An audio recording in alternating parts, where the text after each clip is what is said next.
और पानी का पानी सामने आया। जिस प्रकार से लोकसभा में हमारे यशस्वी गृह मंत्री जी ने इस बिल के बारे में बताया, रिजू जी ने इस बिल के बारे में बताया, तो ये स्पष्ट हुआ है कि ये किसी कौम के खिलाफ नहीं है। ये व्यवस्था में को सुव्यवस्था में परिवर्तित करने का एक सरकार का बहुत ही सार्थक और सकारात्मक प्रयास है। देखिए, मेरी संपत्ति, आपकी संपत्ति या किसी की भी संपत्ति का विवाद कोर्ट में जा सकता है, पर वक्फ का नहीं जाएगा। क्यों नहीं जाएगा? इस देश में लोकतंत्र में कार्यपालिका, विधानपालिका और न्यायपालिका सबके अधिकार भी हैं, कर्तव्य भी है, उनकी सीमाएं भी हैं। यदि न्यायपालिका को हम इस तरह से किसी एक तुष्टीकरण की राजनीति के लिए अलग कर देंगे तो ये ठीक नहीं है। और ये कल तो सामने भी आया, 10,000 मुसलमान भाइयों ने ही तो कोर्ट में, उनके ट्रिब्यूनल में केस लगाए थे जिनके साथ अन्याय हो रहा है। तो ये मुसलमानों के खिलाफ कहाँ हुआ?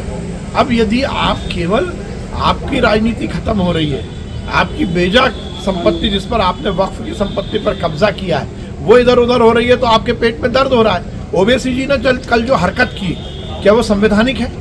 क्या उनको लोकतंत्र के शुभ और पवित्र मंदिर में बैठने का अधिकार है? क्या वो ये मानते हैं कि ये पाकिस्तान है? ऐसी हरकतें तो पाकिस्तान में होती है। आपने बिल की प्रति फाड़ दी। अरे ये देश कायदे से चलेगा, कानून से चलेगा, व्यवस्थाओं से चलेगा, परंपराओं से चलेगा।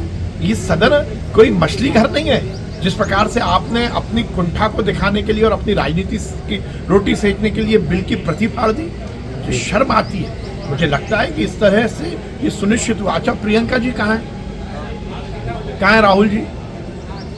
ये भी देखिए, अब उनको नहीं दिख रहा कि संविधान की धज्जियां उड़ाई जा रही हैं। देखिए, ये बिल के बाद ये सुनिश्चित हुआ है कि भारतीय जनता पार्टी के मुसलमान के विरोध की बात नहीं कर, गरीब मुसलमान को हम संरक्षण देने की ही बात कर रहे हैं। अब आगे आए ना लोग, क्यों इस तरह की बातें